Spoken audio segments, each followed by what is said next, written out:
Solo flawlessing the brand new Equilibrium dungeon is honestly pretty easy, and in this video I'm going to show you exactly how to do it on a Warlock in approximately under an hour by showing you exactly what build you want to use, what modifications you want to make to said build as you get through each encounter, exactly how to play each encounter, and all of the tips and tricks that I have learned throughout my solo flawless practice so that you can acquire this brand new solo flawless emblem. Furthermore, I will be providing you builds and loadouts utilizing gear that absolutely every single one of you will have. I'm not going to include any difficult to get gear or difficult to get weapons that a lot of people probably don't have access to in my build recommendations. This is all going to be stuff that you absolutely have without a shadow of a doubt, and Destiny item manager links will be provided in the description down below. So the base build that we're going to be doing for the entirety of the dungeon is going to be the Getaway Artist Prismatic Warlock setup, and I'm going to talk a little bit more about how it works as we get into the video. But you kind of know the drill. Getaway Artist, eat your grenade so you can become amplified and turn it into an Arc Soul. We're going to pair this with the Prismatic subclass on the Song of Flame super as like a nice panic pop for some durability, and because it synergizes with our Praxic Blade. More on that in a second. Obviously, we're going Storm Grenade because we need Storm Grenade so we can eat it for the Getaway Artist. I like going Hellion alongside Feed the Void for my aspects. Devour is absolutely peak for surviving and staying alive and giving you a whole lot of grenade energy, and Hellion is really good for overall damage, because if we invest significantly into the grenade stat and we get our scorching and our ignitions, feels really, really good. I know Bleak Watcher is typically pretty popular with this build, but in my testing and in my experience, these two aspects are way better for a fast clear and a safe clear compared to that of Bleak Watcher. For the rest of our abilities, Phoenix Dive, of course, keeps maximum uptime on our Hellion. Arcane Needle gives us 3 melee charges, which is great. And for our fragments, I like going Dominance, where our Arc Grenades jolt targets, so our Arc Soul is going to be constantly jolting targets. And when we pop Transcendence, it turns our grenade into a Void Grenade, so we can get the weakening portion as well. Facet of Hope, so we have maximum uptime on our Phoenix Dive for healing, good survivability, and Hellion uptime. Protection for general bonus damage resistance when surrounded by enemy combatants. And Courage, where our Arc, Solar, and Void abilities deal increased damage to targets afflicted with darkness debuffs. That is going to be for our Hellion and our Arc Soul to deal bonus damage to anything that has a darkness debuff, aka if we throw an Arcane Needle at something and unravel it, then those things will do bonus damage, which feels really, really nice. Now, as far as the stats go, pretty much as high of a grenade stat as you can get. If you can't get all the way up to 199, no problem. You can supplement that a little bit by utilizing font mods on your gloves, but we really just care mostly about the grenade stat. We also want to get a relatively decent class stat, somewhere in the 60 to 80 range for high uptime on our Phoenix Dive, high uptime on our healing with that, and our Hellion. And then super, you really just want to get to 100. I'm a little overkill on this with 120. I don't really need the bonuses all that much because I'm not doing any actual damage with my Song of Flame super. You'll see what I'm talking about in a little bit. But yeah, close to 200 grenade stat as possible, close to 100 super stat as possible, 60 to 80 class, and then the rest you can kind of distribute wherever. Probably throw it in melee, I guess. Kind of up to you. As far as weaponry goes, we are utilizing the Praxic Blade throughout the entirety of this dungeon, and do not worry, you do not need any of the upgrades. I know you see a Catalyst on here on mine. Inconsequential. I don't even think I utilize the Catalyst in the run. I just can't unequip it. Otherwise, I would, just to prove a point.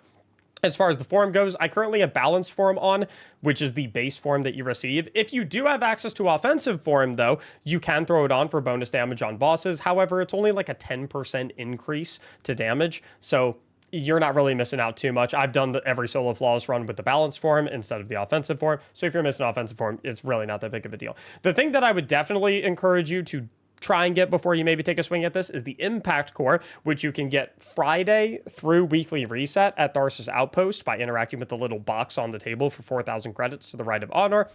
This makes it so that since we're using the Song of Flame super, every swing of this is going to scorch targets. It's just a little bit of extra damage, makes the DPS phases a little bit quicker since we're using the Praxic Blade for DPS. But again, if you don't have this, it's really not the end of the world. You can still totally solo flawless this. It might just take you an extra phase. You might notice here, I don't have a mod. If you do have Forceful Blade 2, 3, or 1 for extra impact, that would definitely be helpful, but of course, do not actually need it. Next, we really just, any ad clearing weapon. I like the Urtide Apex Machine Gun. You can use literally whatever you want. It's completely up to you. And then heavy weapon. I just have an eager edge sword to make the traversal parts of this video a little bit more quick. And frankly, the mechanic encounter is a little bit more quick too, because I'm not using my heavy weapon for DPS. You can use absolutely whatever you want. You can throw in a machine gun or something like that for better damage, better survivability, completely up to you. As far as armor mods go, A Harmonic Siphon, which is nice because our SMG matches up with our super. A Dynamo mod for bonus super energy when we dive. Kinetic Siphon for orbs of power on the Praxic Blade kills. Here, I love a firepower. Grenade final blows create orbs of power that counts for both the Arc Soul and the Hellion. Right here, Momentum Transfer and Bolstering Detonation give me melee and class ability energy when I cause damage with a grenade. These, however, you would replace with a grenade font if you do need a little bit of help in the grenade stats so you can get closer to 200. Down on the chest for the first encounter specifically, we're going with a Concussive Dampener, a Solar Resistance, and a Void Resistance. That will change as we go encounter to encounter. On the boots, double Kinetic Weapon Surge for a 17% weapon damage bonus for our Praxic Blade in conjunction with Harmonic Scavenger. And then class item, Reaper, Powerful Attraction, Time Dilation. If you don't have 11 energy, you can probably drop the Powerful Attraction for like maybe a Bomber mod or an Outreach mod instead. Basically, all of these mods are going to remain identical throughout the entirety of the dungeon, with exception to the resistances, so you can kind of keep that the entire time. Final thing is our artifact, which is particularly important. Swordstorm combo, going to help a lot with some bonus damage. Kinetic Rupture can be a little bit of bonus damage as well. I think the Praxic Blade procs it a little bit, sometimes, sort of. It's not super consistent, but it's a tiny bit of extra damage, so why not? Combination Argent Blade. This procs occasionally gives you a little bit of extra damage. What we really care the most about, though, is Singularity Blade, where while you have a Void Elemental buff, melee and sword hits weaken targets. This is going to amp up your DPS a little bit, because if you walk into DPS phase with Devour active, which is Void Elemental buff, then your Praxic Blade hits will weaken targets, so you'll do bonus damage. We also like something like Kinetic Synthesis, Sustained Kinetic Weapon Damage, and Rapid Fire Blows have a chance to generate a unique ammo brick that keeps higher uptime on our Praxic Blade ammo. With all that, that is the build. Now, I've already taken the liberty of coming here to the first encounter. I figure you don't really need a guide that shows you how to get here, but I do want to mention that if you're looking for a specific encounter in particular or a specific section, I do have labeled chapters in the video play bar down below. So if you want to skip ahead to maybe you just need help with the final boss or the second boss or something like that, you can go ahead and skip ahead. However, I would encourage you to definitely pay attention to this first encounter, because I'm going to offer some general tips that are very, very helpful to know for the entirety of the Solo Flawless dungeon that are applicable to all of the encounters in this dungeon, not just the first one. I'm going to talk about some of those general tips as I get through this first encounter, so I would encourage you to hang out.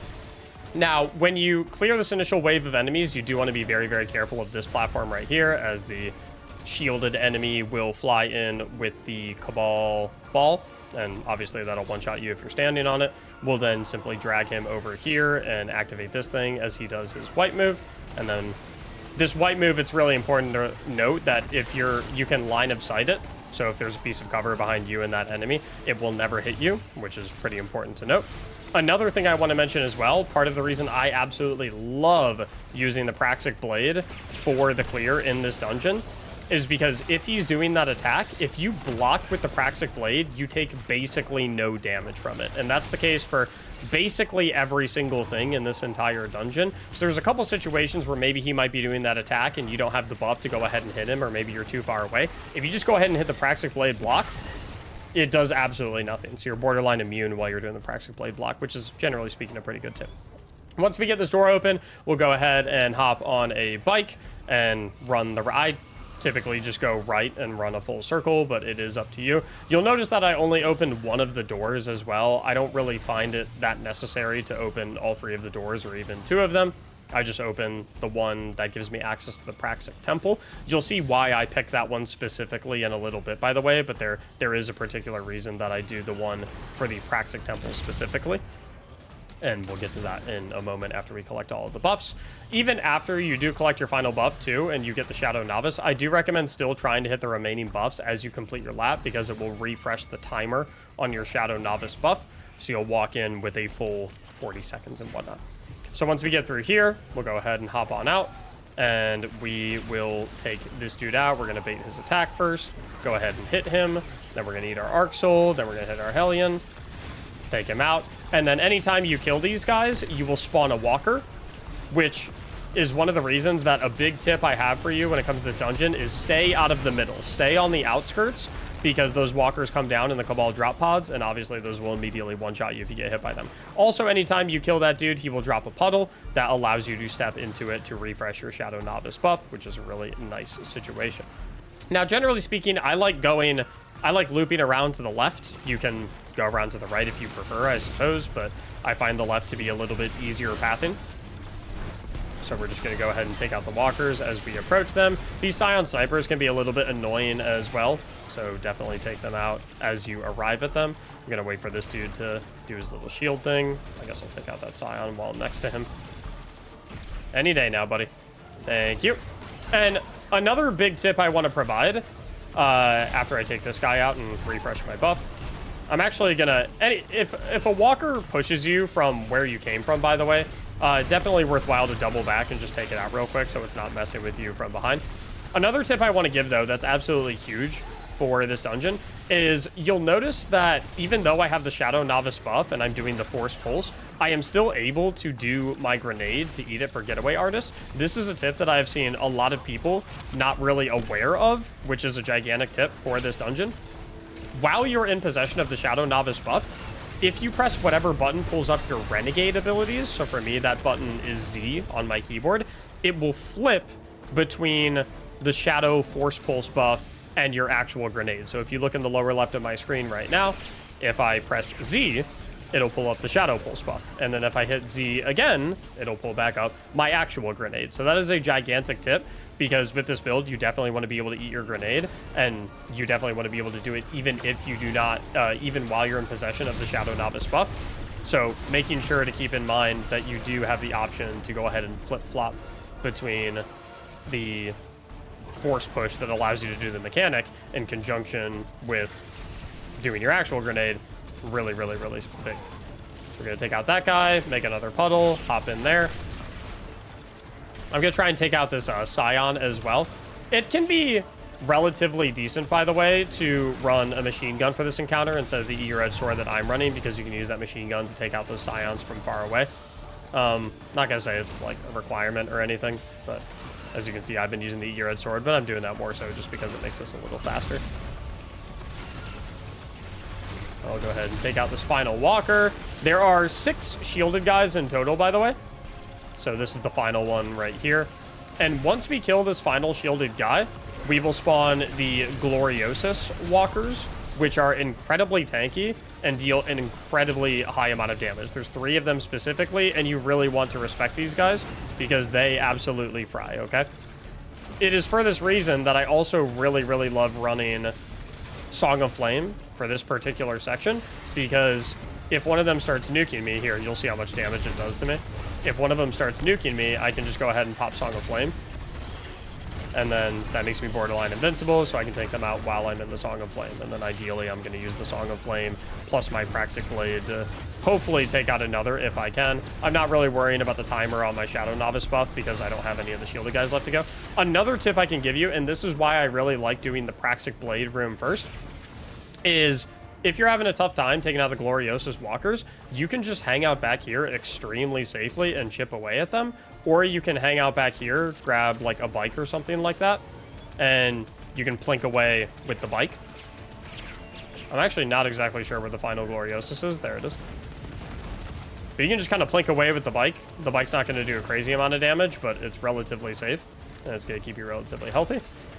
But yeah, for the most part, you do want to respect the Gloriosus walkers. They deal a significant amount of damage. They're very, very tanky, especially considering that it infinitely spawns these Centurions while they're out.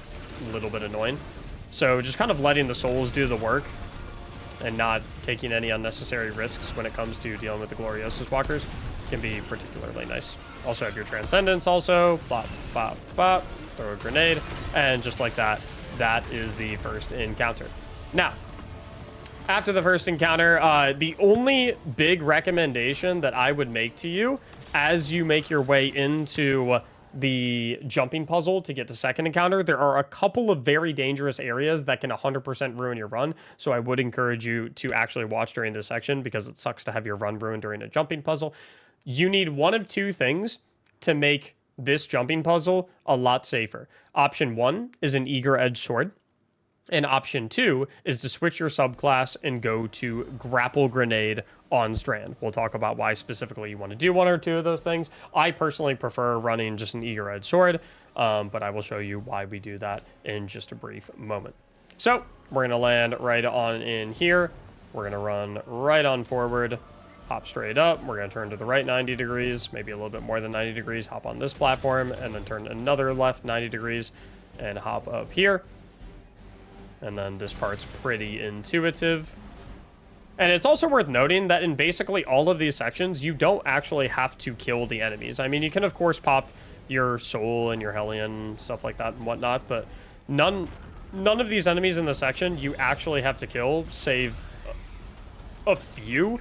Like in this area, for example, we've got this very tanky dude. You can just run right past him. And just keep on going. Just like this. These guys right here, you can just run right past them. And while I'm doing this running, by the way, I would like to direct your attention to the bottom right of my screen. There are currently 2 emblems that you can get only by watching my Twitch stream, twitch.tv/Mactics, during the Dawning event specifically. One of those 2 emblems you can get simply by watching my stream for 30 minutes. The other emblem you can get by subscribing to my stream or gifting a sub while I'm live. So if you're interested in either of those emblems in the bottom right of your screen, I would highly encourage you to stop by, say hi. We can talk builds, talk Destiny, all that goodness. And if you like the emblems, you can, of course, obtain them if you would like. Once you get into this room, we're going to have 3 arc coils, 2 to the right. And then the final one is going to be on top of the door to the left. And this right here is why you need your grapple grenade or the eager edge sword. Because on Warlock, making this jump, because when you jump, it'll push you back. It'll push you that way. And making this jump on Warlock is incredibly, incredibly annoying without one of those 2 things. It is worth noting that you can swap to Strafe Glide instead, and Strafe Glide makes it for whatever reason so that you don't really get affected by the push. So, as an example, if I go to Burst Glide, I'm going to show you this right here. As you'll see, if I do my Burst Glide, I'll start getting pushed. In fact, it's like borderline impossible to make it with Burst Glide unless you do have an Eager Edge Sword or a Grapple Grenade. So if I do another example, right there. For whatever reason, though, if you do go on Strafe Glide, so I suppose you have 3 options, Grapple Grenade, Eager Edge, or Strafe Glide. If you go on Strafe Glide, I don't know why, but Strafe Glide seems to just, like, not really care that you're getting pushed, which seems kind of weird to me. I don't know if that's a bug, which is why I'm, like, a little hesitant to recommend Strafe Glide, because if it is indeed a bug, I don't want to, like, encourage it in this video, and then it gets patched, and then someone goes and tries it, and then they fall off. So I would honestly just recommend Eager Edge Sword, because Eager Edge Sword will always work, or Grapple Grenade, because Grapple Grenade will always work, but this is definitely the most dangerous part of this area. It's top 2 most dangerous parts in this area. Once you get across here, don't go in there. We're going to go to the left instead, because in this area, we have a couple of fellas. We'll just let our souls take care of them. And as we come into this room, we'll look to the right. There will be a little arc coil that will shoot. That will take off this barrier. And then you'll notice as we take off that barrier, there will be another arc coil on the ceiling that apparently I cannot hit. It's got raid boss levels of health too, apparently. That'll take off the next barrier. And then this area is another area that you need to be particularly careful in, because in this area, we have some vents, and they explode. Right here, if you shoot these, there's like a bomb that goes off. And I tried shooting them from like here one time, and I still died. So the most reliable strategy I've found to take care of those is by standing like outside this door, baiting it to open, and then like backing up. And then like maybe throwing a grenade or something like that, or shooting just like that. Like, stay very far away, because the explosion range on those things is absolutely ludicrous. Once we get past here, again, it's basically just run past all of the enemies. Here you do want to be a little careful, though. If you damage this windshield too much, it'll break, and then it'll pull you towards it. So I honestly kind of just like skipping past those enemies, because I don't like taking that risk. And again, we don't actually have to take them out anyway. We'll skip past those enemies as well. Again, nothing in here that you actually need to fight. Oops, sorry, I went a little too far. Once you get past these enemies right here, this grate right here, you'll kind of get baited in this hallway. You actually want to go in this grate instead. Don't worry, there's no explosives behind that one. Then we'll take a right. We're going to skip that. Take the second left, and then the right, and then we'll head on through here. You'll fall down a little bit, hit this, and then we have arrived at the second encounter. Now, for the loadout for the second encounter, we are keeping absolutely everything identical. The only thing we are changing is on our chest mods. We are changing our concussive dampener to a melee damage resistance, and we are going double void resistances, because the boss does void damage and, of course, melee damage, so this makes it so he does significantly less damage to us. I will also note, at this point, if you would like to swap out your Praxic Blade for maybe a Mint Retrograde and put on a Wolfsbane, if you have attrition orbs on the Wolfsbane, I do think that that is a potentially better DPS strategy than using Praxic Blade. But again, like I said, I am making this guide video with loadouts that absolutely everyone has access to in mind. And I know that Wolfsbane comes from the Heliostat Exotic Mission, which came out when a lot of people were not really playing the game. So I know that a lot of people do not have Wolfsbane, and probably even less people have the Attrition Orbs Catalyst on Wolfsbane. So if you do have Wolfsbane, feel free to go ahead and use it. Once you get the nanometer full and you do the alternate activation, I believe it's heavy to light attack, rinse and repeat. But I am going to showcase how to do this with the Praxic Blade instead, because I know absolutely everyone has the Praxic Blade.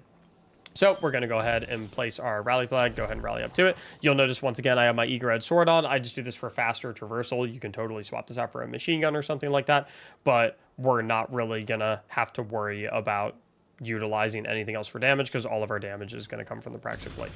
So we'll go ahead and hit this. Go ahead and hit him to start the encounter. A big thing I want to note about this guy too, and this works for frankly every single melee enemy in all of Destiny, if you just jump over their head, they cannot function. So anytime you're dealing with literally any melee in Destiny, just do that. We're going to wait for... Ah! Be very careful. That can happen, by the way. If the Cabal dudes run up to the door and you just barely make it through and the door closes on you, it'll fling you and send you flying forward. Hit a Phoenix Dive immediately. Sometimes that happens. Obviously, maybe try to not cut it that close, but I was feeling confident, so why not? Once you get through here, we're just going to go ahead and farm up the Scions to get our buff. Again, similar to like I said in the previous section, you can click whatever button would pull up your Renegade abilities, and that will allow you to swap between the Force Push and your actual grenade, so you can eat your actual grenade to get your Arc Soul going. But we're just going to keep on going. Let the Scion spawn. And this mechanic section is honestly pretty easy, and you're really never in any danger. The only thing that can honestly hurt you is the boss teleporting on top of you at the top of your screen when you see Harrow's Decree. That means he's like kind of hunting you, if that makes sense. I've noticed though that he doesn't actually show up on you every single time. In fact, as long as you keep moving around, he seems to never actually show up. In the bottom left, you'll see Harrow evade your sight, which means he's like given up on trying to hunt you down. So once we have our buff, we can go ahead and hit all of these locks. Those lights will appear green as we hit all of them. Once we get all three, we are done with this room. But another thing too, when it comes to like being careful of Harrow, if he does spawn on you and you like don't want to hit the thing or whatever, again, Praxic Blade block, it does nothing to you. He does absolutely nothing to you. You could, of course, just go ahead and hit him with the Force Pulse to make him stop doing that. I've noticed that on occasion it can feel a little buggy, so I don't love relying on that. But again, in all of the runs that I've done where I've been solo flawlessing this, I don't even really notice him show up and do that all that often. Because again, like I said, if you stay on the move for the most part, he will basically never teleport onto you. So you can see I have Harrow's Decree right now. So he did teleport right there because I got slowed. You can just like run away from him. As long as you're like kind of aware a little bit, it's really not that much of a problem. These switches do not need to be hit in a specific order, by the way. That's a good question in chat. These switches, the 3 switches that you have to hit in each room, no specific order necessary. You just hit them as you see them. I'll hit that one. So I have Harrow's Decree again, so I'm just going to keep my eye out for him, make sure he's not going to appear on me. But again, as long as you keep moving, and like we can do that too. Really not going to get to you that much. So once we get all 3, we can head back to middle. And the 2 tips I have for you once you get into middle are 1, make sure your Arc Soul and Hellion are always up. And 2, make sure you're always killing the Scion to get the buff. Now, a gigantic tip I have for you in the, once you get back to middle, you do have to kind of stand still to force him to teleport onto you so that you can go ahead and melee him. But then that's all. He will not do that. He will not do that like burst attack move anymore. Now, a big tip I have for you in middle, listen. A lot of you probably know about the strategy already where when you do the floor, it takes away 33% of his health, but then you can go ahead and do the Force Push on him twice as he is exiting, and it will take away another 17%. So I did it once right there, second time right there, now he's at half. That makes it so that I do not have to utilize these coils to actually get him to DPS.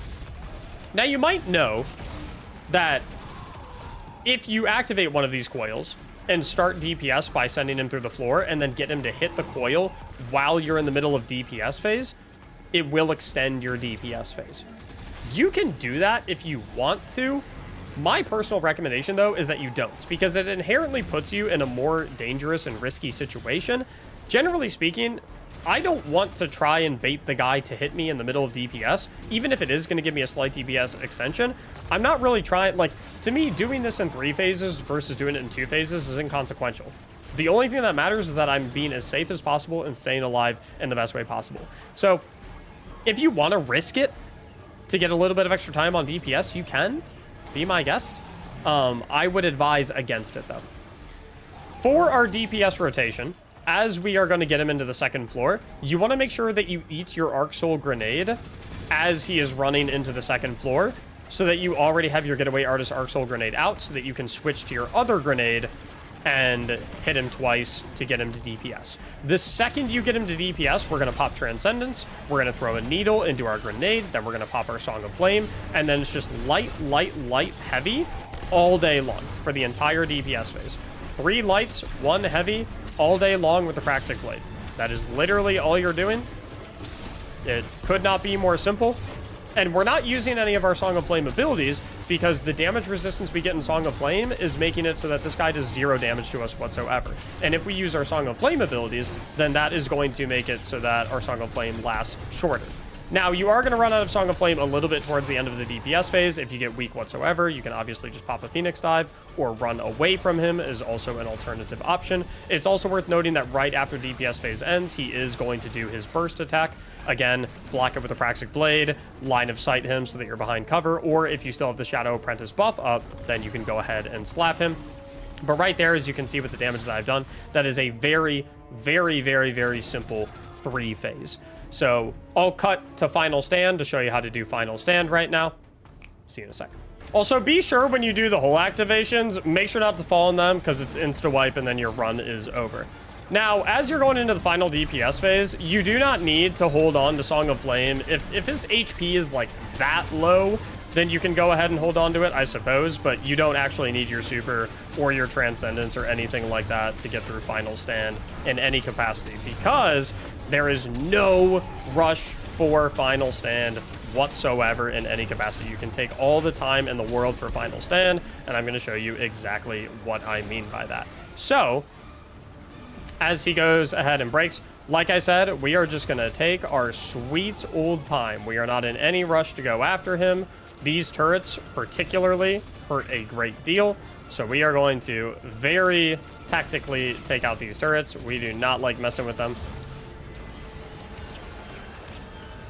We'll go ahead and pop this. I sometimes like just letting my souls do the work from range, although you can, of course, go ahead and make the jump and go ahead and take them out. But, like I said, we are not in any rush to take this dude out. Now, you can do a little bit of damage. Eventually, his shields will come back up, but that's fine. That's all good, because when his shields come back up here, you can just kind of roam around and do your thing. I think I accidentally hit the Arc Coil with my Sword Storm combo. Basically, there's a floor that you can open right here.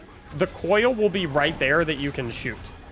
I didn't get to show you me shooting it because I think my Sword Storm combo accidentally hit it.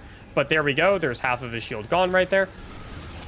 And if you just kind of wait and take your time, there we go. I think my Sword Storm combo hit it again. Floor opens once again. So we'll just bait this sucker in. Now I'm going to lose my Shadow Apprentice buff, unfortunately, so I can't do the double hit to get the rest of his shield off. But it's okay, because once you lose that buff, these Centurions right here will respawn to re-give you the Gathering Shadow buff.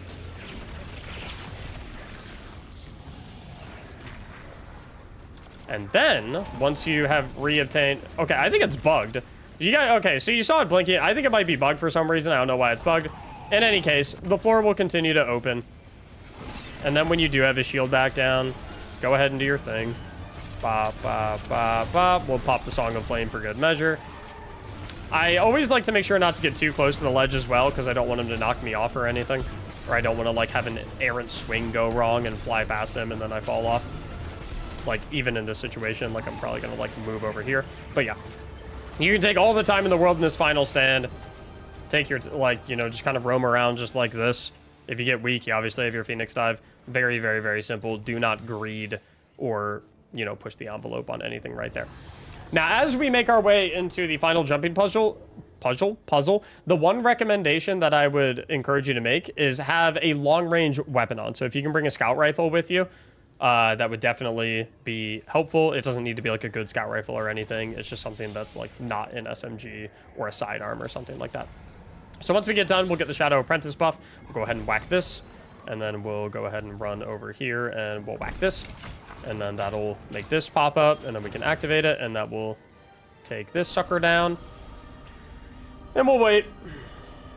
And we'll do our thing. We can actually go ahead and start hopping over here. And then we'll hop down the ship. I'm just going to use Eager Edge Sword to make the traversal of this a little bit quicker. But obviously, you would not be able to make that jump with base Warlock, so you would just kind of like aim for these and then hop over here to the last one. And then we'll run over here. We'll activate both of these switches. Oop.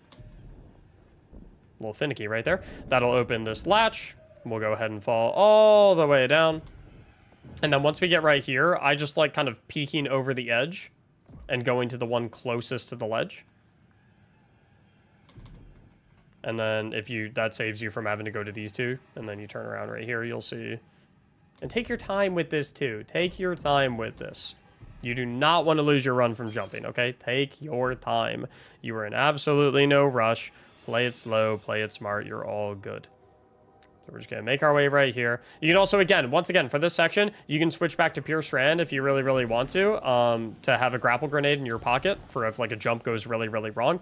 Or alternatively, remember you have your Praxic Blade, so if you mess up a jump, you just pull out the Praxic Blade, hit a little swing to close a little distance. Take your time. Once we get to this section, this is one of the few enemies that we actually have to kill in a traversal area. We have to kill this behemoth right here.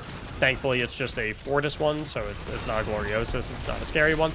Once we kill that behemoth, we will be able to activate the crane. And then we're going to come over here to the right, and we're going to hop on this one. Now, if you're quick, you can get on it right away. But if you're not that quick, I would encourage you to just wait for it to do one rotation of going back up and coming back down. So you can just sit here, mind your business. You don't have to be that quick. But again, it's like another situation where it's like, you know, no need to risk anything, right? Eventually, it'll come back down. Once it comes back down, you can go ahead and hop onto it. And then we'll just wait for it to go back up. Scout Rifle is really nice for those Scion Snipers. And then once it goes all the way up, we're going to head to this platform right here. And then we're going to take a slight left to head over to this platform. And up we go. And up we go. And up we go. And then we'll continue making our way through. Nothing too crazy. And then for the most part, for the rest of this traversal area, there are basically no enemies that you are required to kill. So for this section, we're just going to pretend like these guys don't exist. We're going to go straight to this door. Similar story as well. We're just going to pretend like these guys don't exist. They will have stomps and stuff like that. But again, you have Phoenix Dive. And if you want to be super safe, you can take them out. You also, if you're bringing an Eager Edge Sword, you can kind of skate through the rooms before the enemies have any chance to kill you. Right here, we have some walkers. Little spooky when it comes to the shots. But we're just going to run on underneath here. If you want to take them slow, be my guest. Take them slow. Probably be the safer option if you're not confident in your traversal. But, yeah. So once you slip under here, we're going to go through this little cover to the left. And then if you take a 90-degree turn to the right and then wrap around here, this is the correct one that we're going to want to go through. So we'll hop through, take a right, take a left, take another left, kill this grate, kill the grate on the right, take another left, and then to the right. Boop. And then that's all she wrote right there. This section, yet again, another one. Don't actually have to kill any of the enemies. Can if you want to. It can be nice, too, to have your souls active while you're going through these sections, because as you're running through them, when your souls are active, your Hellion will lob the fire at them, your Arc Soul will go ahead and shoot at stuff, and it'll proc Devour, so you get healing from literally anything that hits you. Now, once we get to this area, we're going to go ahead and get our Shadow buff. And if there's a way that you feel more comfortable doing this jumping section, then please do your way instead of my way. But I'm just going to show you the way that I really like doing. So I'm just going to kind of like path back and forth here until I get enough Incendiors. Throw that at that guy. Boom. Now I have Shadow Apprentice. So it like starting from the bridge right here. I like looking to... I'm going to take out these guys just so they're not messing with me. Starting from the bridge right here, I like looking to the left, and I like going for that platform. It's also probably a good idea, too, to have your Praxic Blade out while you're doing this, because then if you mess up a jump, or you need a swing to get you in position, or, like, let's say I fall and I'm like, oh, no, then I can just hit, like, a little quick jump and fall right back in and whatnot. This is also another situation where, like, a grapple grenade would not be a terrible idea. If you mess up a jump, you can just grapple grenade and play it really, really safe. Totally up to you. But anyway, right here, I like hopping up here. The hardest jump of this section is right here. So you can try and get a mantle right there. And then once we're here, this is why I love having the scout rifle here too. A little plink at that guy. Once we're here, we're going to look straight up. Hop up here. Next one is right in front of us. Then we're going to turn around 180 degrees. Next one is right here. And then we're going to look up into the right. Next one is right here. I'm using Burst Glide, by the way, for this. Then we're going to go straight up. Take this guy out. And then we're going to hit this clamp to our left. And that is all we have to do for this section.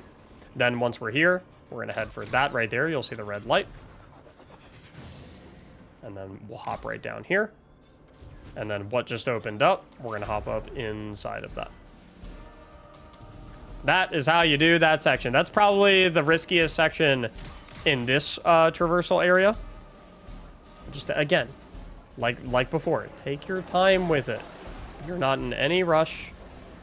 Take your time. If you, when you get to this area, by the way, that's a Gloriosus Walker. He hurts very much. Take a hard left and run straight through the door. You don't got to mess with that guy one bit. Again, in basically every area here, you do not actually have to fight the enemies. Once you get to this door, you're going to have some dialogue. You're not going to hear my dialogue or see my subtitles because I have it turned off, but as you can see at the top right of my screen, Honor is currently talking. So you'll just sit here for a little bit. And then these are two enemies that you actually do have to defeat. So these two guys you do have to take out. No problem. Your super will probably be available at this point. Give him a little 1-2, buckle my shoe with a Praxic Blade. Easy peasy. That will then open this door very slowly. And just like that, you are on to the final boss of your Solo Flawless Dungeon run. As far as your loadout for the final boss goes, the only thing that you are changing is your resistance mods on your chest piece. We are returning to a concussive dampener in conjunction with double arc resistances, as basically all of the damage in this encounter comes from arc. The boss's attacks, the lightning from the ceiling, the shadows attacks, all that goodness, all arc. So that is going to help us be significantly more durable. The other change that we're going to want to make is we want to make sure we have a machine gun on. If you have one with auto-loading holster, even better. You don't need auto-loading holster, but auto-loading holster is a nice quality of life thing, makes things a little bit more convenient. You'll see why specifically we love going with this. Now, for the final boss, we are once again DPSing him exclusively with the Praxic Blade. Similar to the first boss, if you have Wolfsbane and you have it all kitted out and you would prefer to use that instead, be my guest. I have not tested it, but I have heard that it is good. If you're aware of another DPS strategy that you think is really, really solid, go ahead and use it. Be my guest. This is what I have been using. This is what has been absurdly safe and very, very easy to execute. And in my personal opinion, safety and simplicity are the way that you want to go in a solo flawless run. So that is the loadout we are going to rock and roll with. We'll go ahead and place rally banner, all that goodness, and we will get started. Open up the door.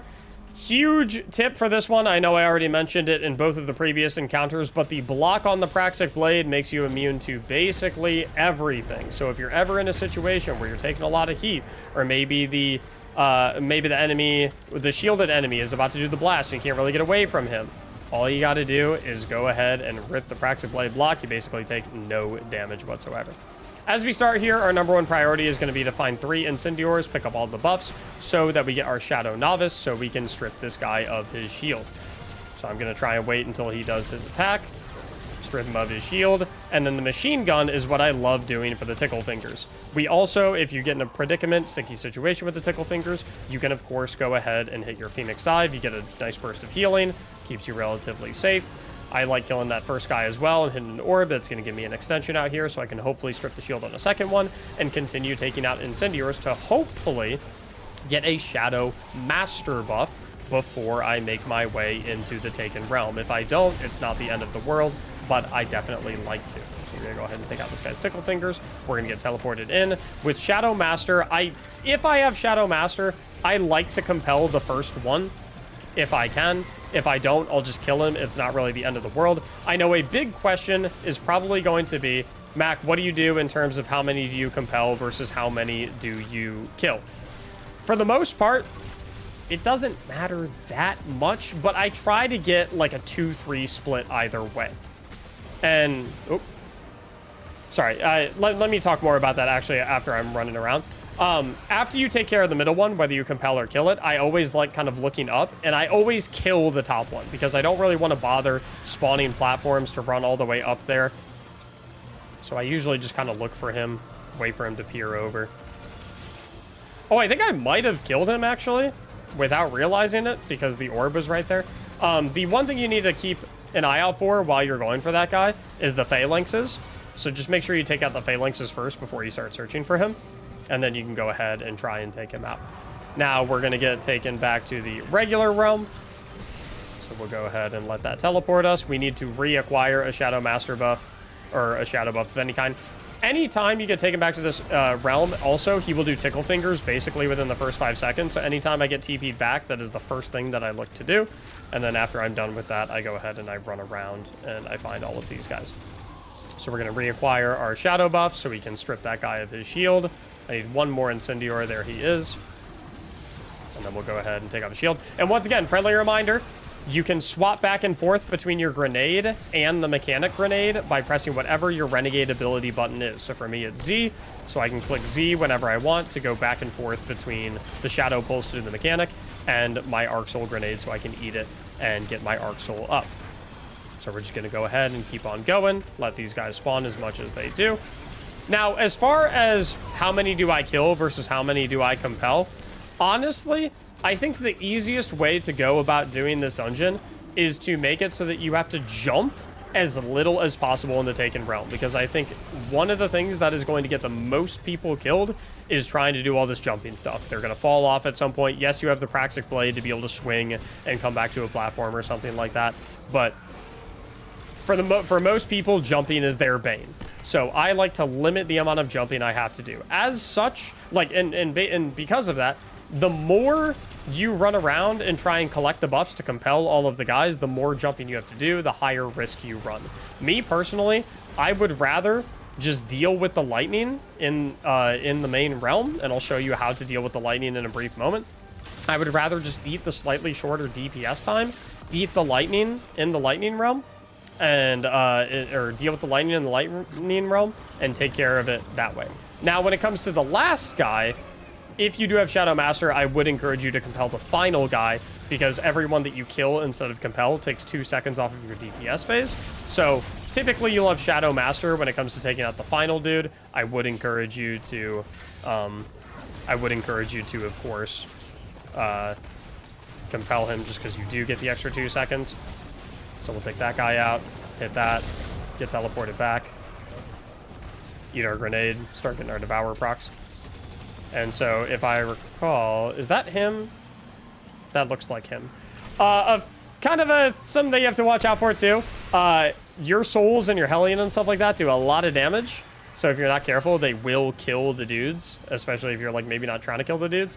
It's not the end of the world, but like if you do want to be a little bit careful with it, you can wait for your souls to expire and whatnot. So yeah, so I'll run ahead and compel this guy, and so that's my final compel. So right here I did 2 compels, and with the phalanxes, by the way, too. Phoenix dive is a huge thing to have. Alternatively, I could have just Praxic Bladed right there when he knocked me off. But ideally, like either 2 compels, 3 kills, or 3 compels, 2 kills. But again, it's really not the end of the world, if I'm being completely honest. So I'm going to mosey my way back over here. Now, as I enter into the DPS phase, I always like making sure that I have my Getaway Soul active and my Hellion active. And so I'm going to tell you what my DPS combo is going to be before I actually do it. But basically what I do is, if I'm from the Taken Realm, then I shoot this orb, and then I eat my Arc Soul, and then pop my Hellion as I'm getting teleported back in. Right when I get teleported back in, I pop my Transcendence. I do a melee into a grenade, because my grenade will weaken the boss. And then I pop Song of Flame and do my light, heavy combo on the boss over and over and over and over and over again. It's also worth noting, it can be very beneficial to walk into the DPS phase with Devour because of your Singularity Blade artifact mod. While you have a Void buff, your sword hits are going to weaken, so it will just continuously reapply weaken on the boss. You don't have to, but it is something nice that you can take advantage of. So again, we'll do the example. I'll throw him, hit the final orb, eat my grenade, hit the dive, pop Transcendence as I'm getting teleported in, boom, boom, and then I'm going to pop my Song of Flame, and then it's 1, 2, 3, 4. Anytime the boss does the lightning fingers as well, he'll knock you back sometimes as well, it's worth noting. Anytime the boss does the lightning fingers, that is when I will real quick go ahead and pull out my machine gun and shoot both of his hands so he stops doing the lightning fingers. And then I'm just keeping an eye on my health bar at top. Anytime it gets low, I'll go ahead and pop a Phoenix Dive. There's the lightning fingers right there. So we'll go ahead and shoot both of them. And I'm paying attention to my DPS timer as well, because as the DPS timer gets low, I know I'm going to get the lightning, so I want to start walking my way out so I don't get zapped by the lightning. Now, this is the part that might scare a lot of people. Listen, do not panic during this part. This part is not that bad. All you have to do is survive until you get teleported. And you can do that very easily by just using your Praxic Blade whenever this guy does his explosion, hitting your Phoenix Dive anytime you get weak, and using your machine gun to go ahead and pop his lightning fingers. He will only do it once. And then once you pop his lightning fingers, you can honestly just start doing laps around the border of the arena so that Sword Boy over here doesn't catch up with you. The only thing you need to be careful of right there is the Incendiors. That can be a very scary situation. I would honestly encourage you to just kill the Incendiors instead of doing that. But once you get teleported here, I always like instantly blasting this guy right here so I can go ahead and get an orb. Once I get the orb, I've extended my timer in this realm. If time permits as well, if he's giving me an angle, I will also kill the guy up top so that I can break another orb and get even more time in this realm. And then my only priority is trying to get the Shadow Master buff while I'm in this realm. That is all I care about, so that I can take Shadow Master back into the main realm and use it to hit the switches to make the lightning go away. So I'm just going to kind of dodge all of the dudes. And honestly, if I do cross, if you want to kill him, it's not the end of the world. So maybe I will take one out. You just want to make sure that you don't compel them, because that will take away your Shadow Master buff, and we need that as we work our way back into the main room so that we can turn off all the switches. You actually don't need Shadow Master to turn off the switches as well. You just need Shadow Apprentice, which is the tier 2 of the buff.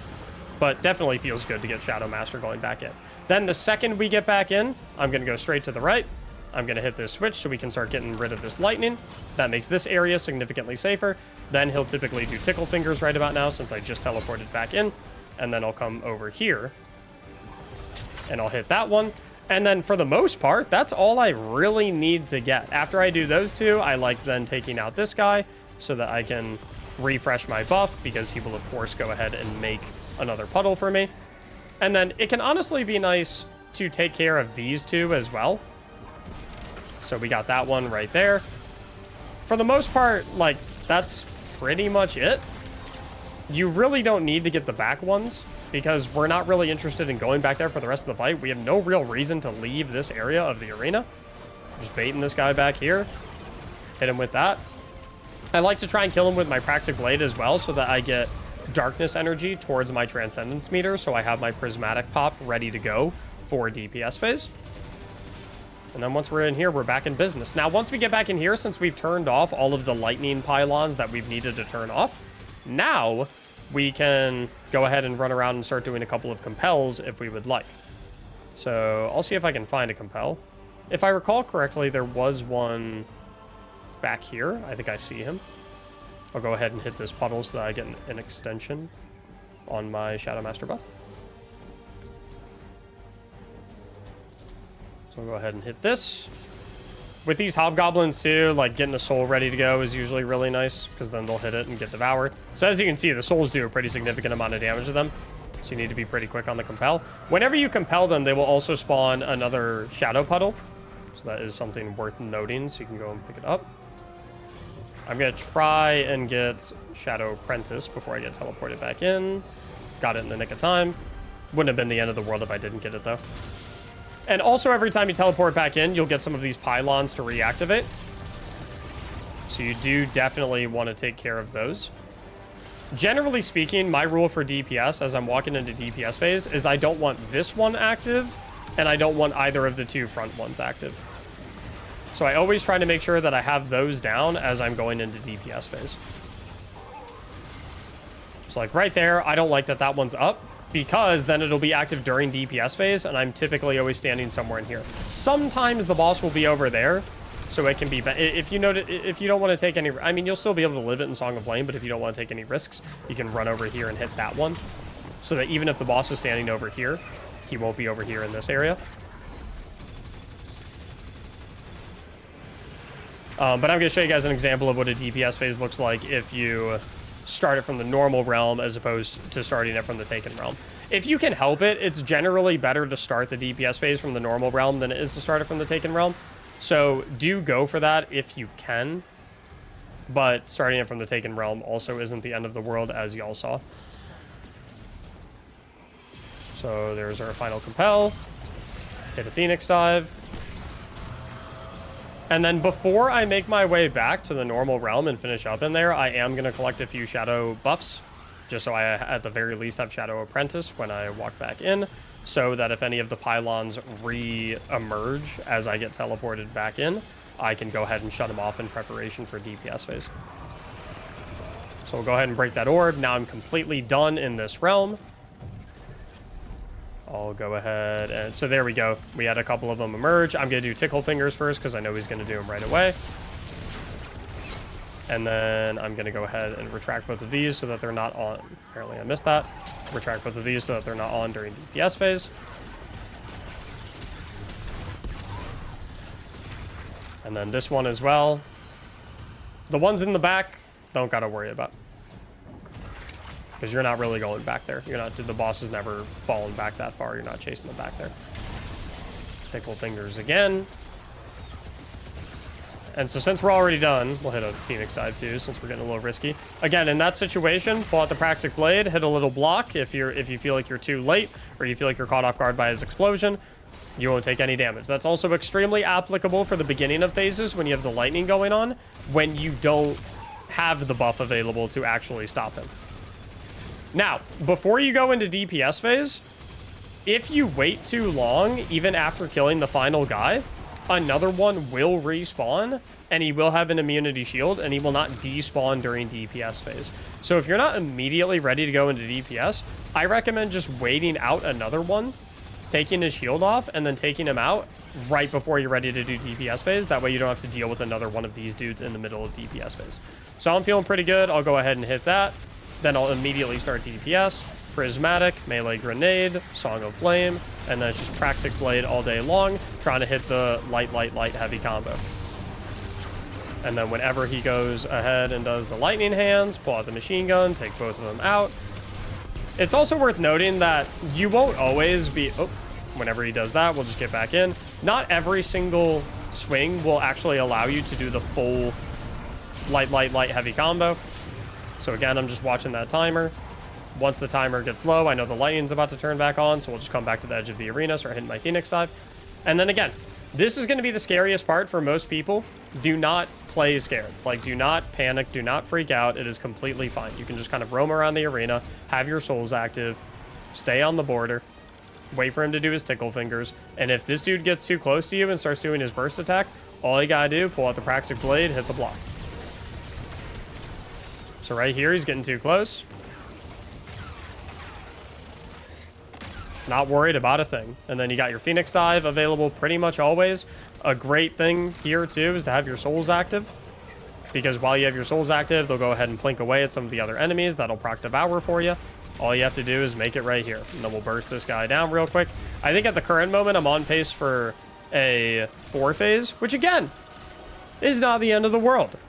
If there is anything that I hope people have learned when it comes to my solo flawless guide series, it is we take a safe 4 phase over a dangerous 3 phase all day, every single day. Because unless you're a crazy person, you just like doing solo flawless just for the fun of it.